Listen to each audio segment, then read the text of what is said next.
নমস্কার বন্ধুরা, নবদিগন্ত চ্যানেলের পক্ষ থেকে আপনাদের সকলকে জানাই স্বাগতম। তো বন্ধুরা, এই মুহূর্তে আমি আপনাদেরকে ভীষণ একটি গুরুত্বপূর্ণ আপডেট শেয়ার করতে চলেছি। এখন আমি আপনাদেরকে 3929 আরটিআই মামলার যে ভবিষ্যৎ কি রয়েছে, এখানে বিএডরা পাবে নাকি এখানে ডিএলএডরা পাবে, এনআইএসরা থাকবে কিনা, এবং এছাড়াও এই সিট কি আদৌ ক্যারি ফরওয়ার্ড করে দিয়েছে প্রাথমিক শিক্ষা পর্ষদ। এই 11,758 যে প্যানেল দিয়েছে 9,533 জনের, এখানে কি এই 3929 সিটকে কি কনভার্ট করে দিয়েছে প্রাথমিক শিক্ষা পর্ষদ? এই বিষয়ে কিন্তু বিভিন্ন রকম প্রশ্ন বিভিন্ন রকমভাবে কিন্তু সোশ্যাল মিডিয়ায় দেখা যাচ্ছে, এবং আমাকেও পার্সোনালি অনেকে মেসেজ করেছেন, ফোন করেছেন এই বিষয়টা জানার জন্য। তো আমি আপনাদের প্রমাণ সহ এই বিষয়টি উপস্থাপন করব যে প্রাথমিক শিক্ষা পর্ষদ এই সিটকে ক্যারি ফরওয়ার্ড করেছে কি করতে পারেনি, এই বিষয়টি আমি আপনাদেরকে প্রমাণ সহ দেখিয়ে দেব। তো আপনাদেরকে তার জন্য সম্পূর্ণ ভিডিওটি কিন্তু স্কিপ না করে প্রথম থেকে শেষ পর্যন্ত দেখতে হবে এই পুরো বিষয়টি জানতে গেলে।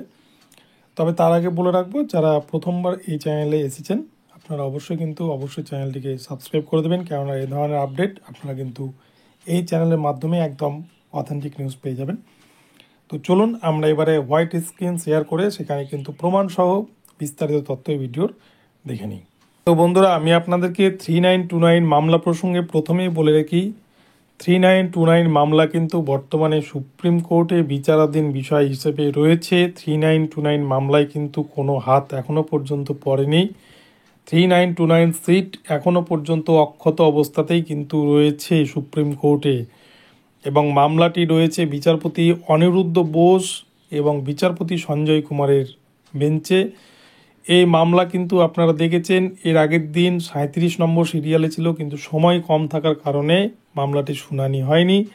যদিও পিটিশনার পক্ষের উকিল বারংবার আবেদন জানিয়েছিলেন বিচারপতি অনিরুদ্ধ বোসকে যে মামলাটাকে আর্জেন্ট বেসিসে শুনানি করতে হবে, কেননা যে প্যানেল দিয়েছে প্রাথমিক শিক্ষা পর্ষদ সেখানে যদি এই সিটকে কনভার্ট করে দেয় তাহলে কিন্তু এই সমস্ত ক্যান্ডিডেটরা সমস্যায় পড়ে যাবে।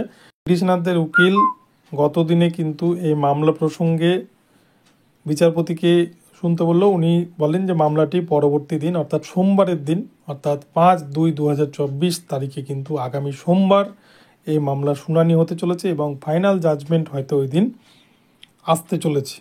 তো এখন আমি আপনাদেরকে যে বিষয়টি দেখাবো, আপনারা দেখতে পাচ্ছেন যে হোয়াইট স্ক্রিনের মধ্যে একটি পেজ রয়েছে যেটি কিন্তু পশ্চিমবঙ্গ প্রাথমিক শিক্ষা পর্ষদের যে প্যানেল প্রকাশ করেছে প্রাথমিক শিক্ষা পর্ষদ 9,533 জনের, সেটির কিন্তু প্রথম যে পেজ 31/1/2024 তারিখে যে প্যানেল বের করেছে প্রাথমিক শিক্ষা পর্ষদ, আপনারা মেমো নাম্বার দেখতে পাচ্ছেন N9WBBPE/2024।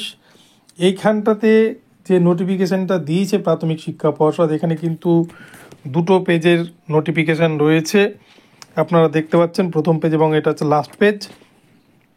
এই দুটো পেজের মধ্যে কিন্তু কোথাওই প্রাথমিক শিক্ষা পর্ষদ উল্লেখ করতে পারেনি যে 3929 সিটকে তারা কনভার্ট করে এই 11,558 যে প্যানেল বা 9,533 যে প্যানেল, সেই প্যানেলে এই সিটকে কনভার্ট করা হয়েছে। আপনারা যে স্টেট ওয়াইড যে প্যানেল লিস্ট ডাউনলোড করেছেন তার প্রথম দুটো পেজ যেটা নোটিফিকেশান আকারে দেওয়া আছে, আপনাদেরকে আমি দেখালাম গ্রিন স্ক্রিনে, আবারও দেখাচ্ছি। এই যে আপনারা দেখতে পাচ্ছেন এই যে দুটো পেজ, এই দুটো পেজের কিন্তু কোথাওই উল্লেখ করা নেই যে 3929 সিট কি হয়েছে, বা 3929 সম্পর্কে কোনো কথাই কিন্তু এখানে লেখা নেই। আপনাদেরকে আমি বারংবার বলছি 3929 কিন্তু ওটা আলাদা নোটিফিকেশনের, এবং এই যে 11,758 যেটা নোটিফিকেশন এটা কিন্তু আলাদা নোটিফিকেশন। ফলে এখানে কিন্তু 3929 কথা যদি থাকতো তাহলে এটা কিন্তু প্রথমেই স্টে পড়ে যেত, এই প্যানেল প্রকাশ করতে পারতো না প্রাথমিক শিক্ষা পর্ষদ। কিন্তু সেই জন্যই এখানে কিন্তু ওই 3929 কথা উল্লেখ নেই। আর কোনো বিষয় কিন্তু নোটিশ ছাড়া কেউ পাবলিশ করতে পারে না, কেননা সেটা নিয়ম বিরুদ্ধ। আপনারা এখানটায় ভালো করে দেখলে বুঝতে পারবেন যে এখানে কোন কোন মামলাকে অ্যাড করা যায়, রেফারেন্স নোটিফিকেশন নাম্বার আপনারা দেখতে পাচ্ছেন 1573/WBBPE 2022, dated 29/9/2022, 1573 part 1 WBBPE 2022, dated 21/10/2022, and 1828 WBBPE 2022, dated 10/11/2022। এই সমস্ত পার্টকে কিন্তু একত্রিত করা হয়েছে এবং এটি তারপরে দেখতে পাচ্ছেন paragraph 3 of the order dated 29/1/2024, অর্থাৎ 29 তারিখে যে সুপ্রিম কোর্ট থেকে রায়টি এসছে এই প্যানেল প্রকাশ করার বিচারপতি হিমা কোহলি ম্যামের বেঞ্চ থেকে, সেটি কিন্তু এখানে লেখা রয়েছে। এবং নিচে আপনারা দেখতে পাচ্ছেন যে 3 নম্বর পয়েন্ট দিয়ে এখানে লেখা আছে having regard to the fact that as against 11,758 post in different subject in various categories in all districts the state of West Bengal, এখানে কিন্তু 9,533 ক্যান্ডিডেটকে এলিজিবল করা হয়েছে উইথ 5% অ্যাডিশনাল প্যানেল লিস্ট। এখানে কিন্তু আপনারা দেখতে পাচ্ছেন, আপনারা ভালো করে এই দুটো পেজকে দেখে নেবেন। এই দুটো পেজের কিন্তু কোনো জায়গাতেই 3929 RTI ভ্যাকান্সি নিয়ে বা 3929 RTI ভ্যাকান্সিকে কনভার্ট করা হয়েছে এই ধরনের কোনো তথ্য এই নোটিফিকেশনের কোথাও নেই। এবং শুধু এইখানেই নয়, আপনারা যদি সুপ্রিম কোর্টের যে অর্ডার কপি, সুপ্রিম কোর্টে যে সাবমিশন পর্ষদ দিয়েছিল এবং যে অর্ডার কপি সুপ্রিম কোর্ট থেকে বেরিয়ে এসছে, সেই অর্ডার কপিতেও কিন্তু কোনো জায়গায় 3929-এর কথা লেখা নেই যে 3929 সিটকে কনভার্ট করে এই ভ্যাকান্সিটা তৈরি করা হয়েছে বা 9,533 জনের প্যানেল তৈরি করা হয়েছে 5% অ্যাডিশনাল সহ, এরকম কোনো কথা নাই। তাই আমি আপনাদেরকে বলছি এই সিট কিন্তু এখনও অক্ষত অবস্থাতেই আছে এবং এই সিটে কিন্তু NIOS DLED, রেগুলার DLED এবং বিএড সকলেই কিন্তু সমান সুযোগ পাবেন। যেহেতু 2020 সালের যে রিক্রুটমেন্ট হয়েছিল 16,500, সেখানে তারা সবাই যেভাবে পার্টিসিপেট করেছিলেন, তাই এখানে কিন্তু সবাই সমান সুযোগ পাবেন।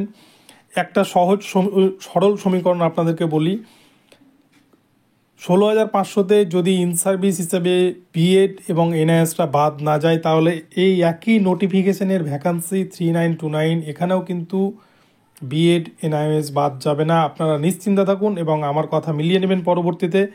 এই সিটের যদি নিয়োগ হয় বা নিয়োগের অর্ডার যদি হয়, বিচারপতি দেয়, সুপ্রিম কোর্ট থেকে দেয়, তাহলে কিন্তু এখানে বিএড, DLED, NIOS DLED সকলেই সমান সুযোগ পাবেন। এবং এই সিট কিন্তু ক্যারি ফরওয়ার্ড হয়নি, আপনাদেরকে আমি বারংবার বলছি এই সিট ক্যারি ফরওয়ার্ড হয়নি, ওগুলো ভুলভাল কথা সোশ্যাল মিডিয়া বিভিন্ন জন পোস্ট করছে এবং এই সিট এখনও পর্যন্ত ক্যারি ফরওয়ার্ড হয়নি। এই সিটটি কিন্তু এখনও বিচারাধীন অবস্থায় রয়েছে এবং আগামী সোমবার মামলাটি উঠবে। তো দেখা যাক এই মামলায় কী রায় আসে। তবে আমি বারংবার বলছি 3929-এ কিন্তু বিএডরা এবং NIOS DLEDরা অক্ষত অবস্থায় আছে। যেভাবে ইন্টারভিউ দিয়েছিলেন, যারা যারা অংশগ্রহণ, সকলেই কিন্তু সমান সুযোগ পেতে চলেছেন এই সিটে। তো বন্ধুরা, এখন এই পর্যন্ত রইল আপডেটটি। তো আপনাদের ভিডিওটি ভালো লাগলে অবশ্যই চ্যানেলটিকে সাবস্ক্রাইব করে আমার ভিডিওতে লাইক, শেয়ার, কমেন্ট করে দেবেন এবং এই ধরনের ভিডিও পেতে প্রতিনিয়ত কিন্তু আমার চ্যানেলকে আপনারা ফলো করতে থাকুন। প্রতি মুহূর্তে নতুন নতুন আপডেট আপনাদের জন্য আসতেই থাকবে। ধন্যবাদ। পরবর্তী ভিডিও নিয়ে আবারও আসছি।